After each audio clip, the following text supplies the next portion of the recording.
Hello my dear friend. In this video we'll learn module number 3, beams and shaft. As per the VTU syllabus, they have given two topics in a module number 3, analysis of beams and analysis of shafts.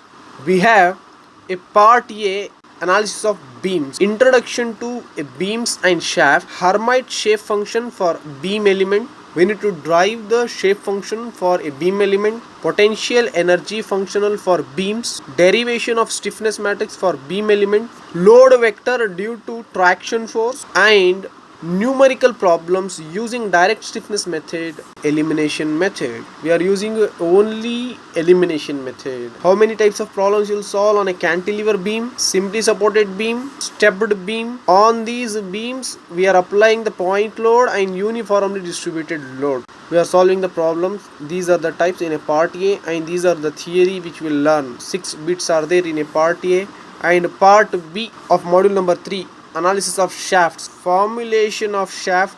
In that 2 bits are there, shape function we need to drive for the shaft element, and stiffness matrix we need to drive. And then problems on a torsion of shafts, we need to determine the torsion or a twist in a circular shaft, determination of a shear stress in a shaft due to torsion.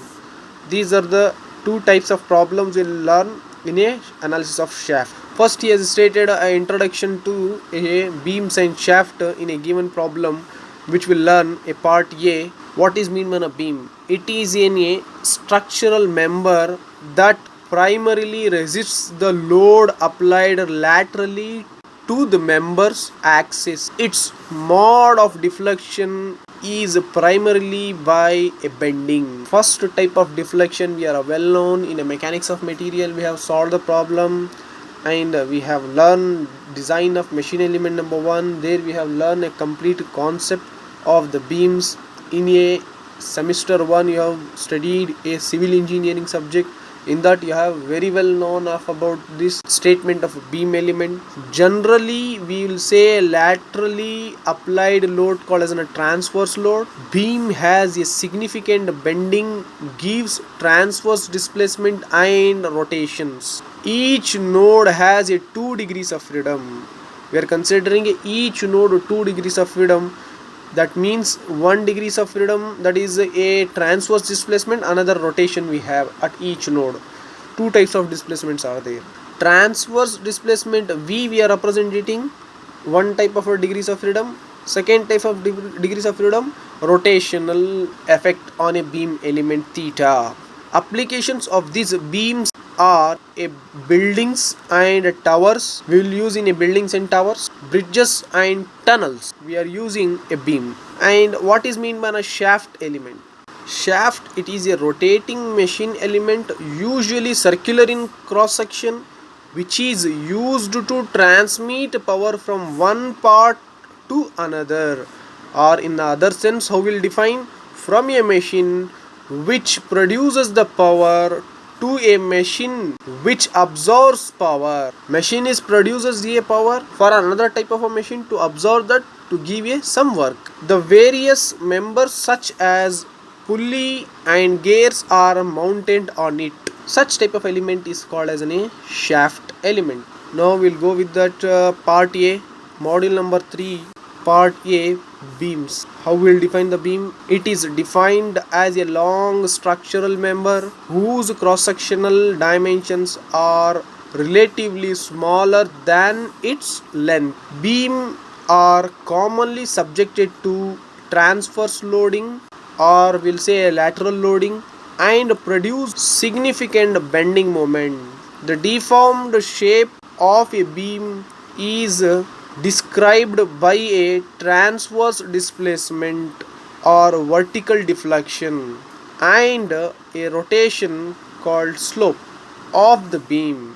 Hence, these deformations are considered as a unknown degrees of freedom at each node of the beam element. Each node has a 2 degrees of freedom, that is a vertical displacement V and rotation theta.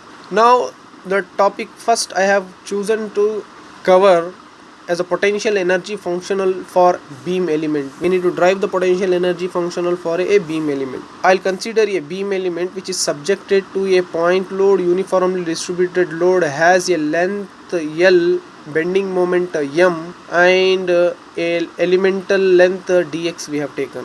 So to drive that derivation, we know that a general potential energy functional equation is the sum of strain energy plus work potential. Then that strain energy plus work potential is given as equation number 1. Strain energy will find first and then we'll find a work potential. Strain energy in an element of length dx for a given beam element with a length of dx. We know that generalized strain energy for a continuum body is equals to half into integration with respect to volume stress into epsilon into dV, sigma into epsilon into dV, where we need to find out the stress induced in a member and strain induced in a member, where a volume of the small elemental body dV, which is equals to dA into dx. So dA into dx we have taken here and give it as a name equation number 1 dash. Then we need to find out here stress and strain induced in a beam element. First we know that a equation of a pure bending moment of a beam. We have derived this equation in a mechanics of material and we have utilized several times to solve the problem in a design of machine element number 1. We have taken from the design data handbook. Remember and recall this equation. M by I is equals to sigma by y is equals to E by R. This is a pure bending generalized equation. I am taking the combination of this equation is a first 2 bit. M by I is equals to sigma by y, then sigma b is equals to my by I. Rearrange that equation and call it as a equation number A. We got this stress and then we need to find out the strain in a member. We know that from Hooke's law, strain is equals to sigma by EI. Just to substitute this value equation number A in this equation, we'll get my by EI strain. Then sigma is also for a elemental body du by dx is equals to minus of y d square v by dx square, equation number C. This is the generalized equation. We are well known for a strain beam element. Will have this equation number C.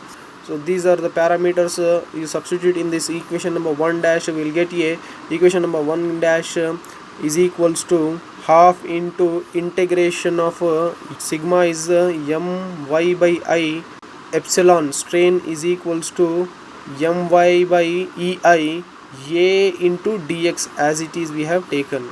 Then rearrange this equation. We will get this m will becomes a m square, y means deflection y square, and I becomes I square E. We have copied as it is. dA into dx remains same. Now integration with respect to A. Rearrange this equation again separately. Take down this y square and dx. This you will take as a common here.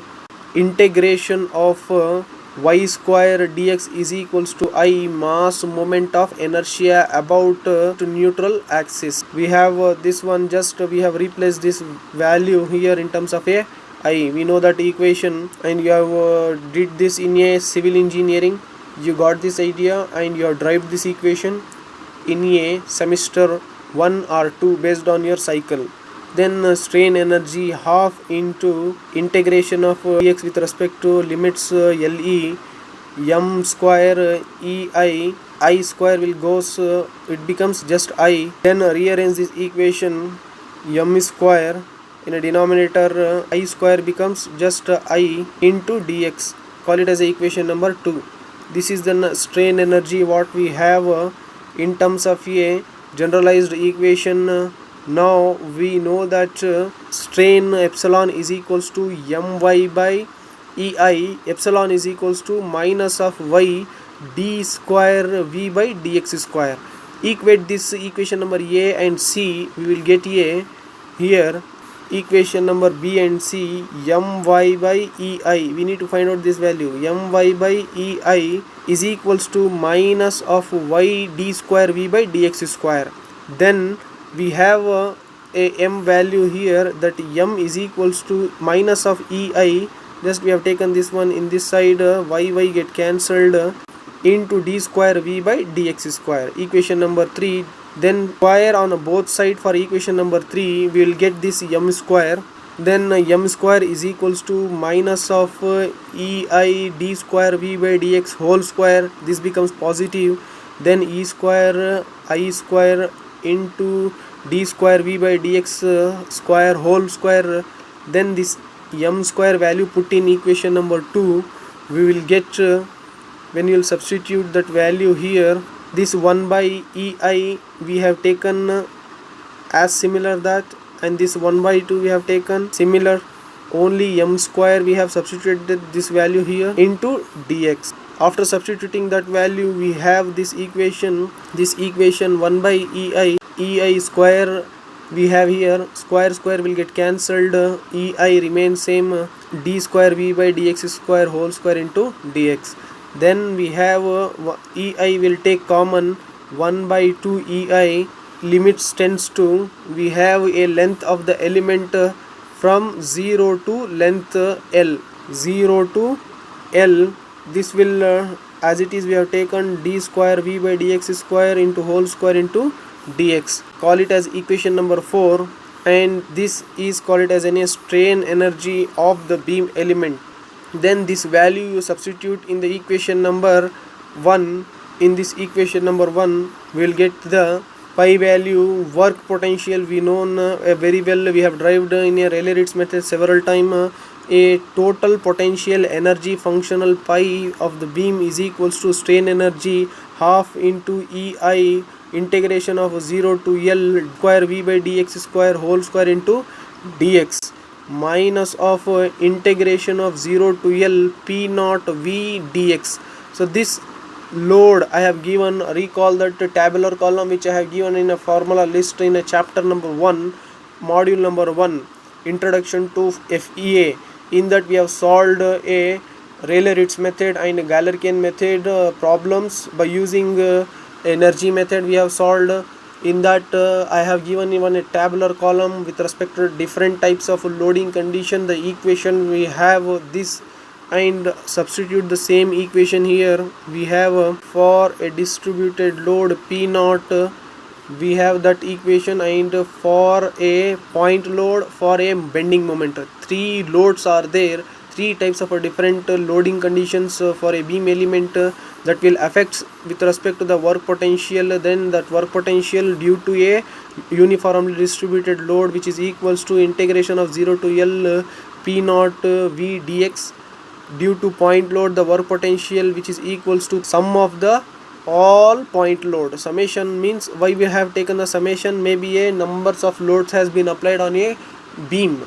So sum of the all point loads into a V deflection, maximum deflection V, vertical deflection is called as a work potential due to a point load. Similarly, due to a bending moment, the work potential sum of bending all moment with respect to a deflection or a twisting moment in a beam element is said to be as a work potential due to a bending moment. Sum of this all work potential due to a UDL, due to a point load, due to a bending moment is called as a work potential of the beam. This equation is said to be as a generalized equation of a total potential energy functional for a beam element. Now we have derived, we know that this question has been arised in your external examination for 5 to 8 marks.